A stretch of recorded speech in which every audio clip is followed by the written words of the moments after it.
Hello, this is Work Effectively in the Industry. This is a client of ours' garden. So we're doing some videoing here today. And it's just a space that we look after. It's a small garden. This is a little courtyard area. And we have to work in here and keep it safe. So it's one of our client gardens. So at school, think of some of the spaces that you work in that we make your workspaces. So over in the garden with Basil, the kitchen garden. So this unit is work effectively in the industry. So question 1 is asking us to list one resource that you can find information about your industry. So have a think about in the gardening industry how we could find things out about our industry. There's lots of different things, so I want you to think now what you would find out about the industry, and think about those teachers around you as well. They could be a resource too, couldn't they? So come up with some ideas of what you think are really good resources to find out about different gardening. So remember, we do some machinery operating. We'll probably do some of that now with return to school as well.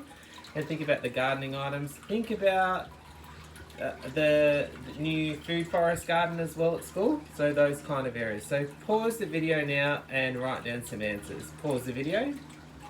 Now we go on to question number 2.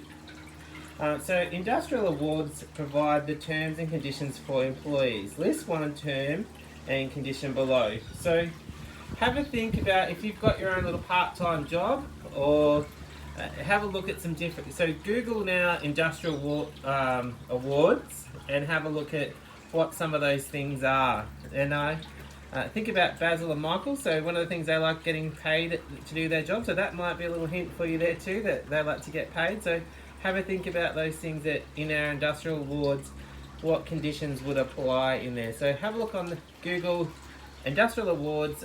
Horticulture would be the best place to have a look, and then come up with some points out of that. So pause the video now and answer question number 2. Okay. Now we're on to question 3. This is a good one because they're multiple choice questions. Circle the correct answer. So what type of job can you do in horticulture? Think about some of the things we do with Michael. So I believe we do mowing at school. So think about some other things that we do. So out of school, once school is over, think about some things that you could do as a job. What are some of those things? So I kind of gave you a little bit of a hint with the Michael mowing. Can you hear those birds? My goodness. That's the fun of being out in nature, isn't it? In a client's garden. It's a bit noisy here today.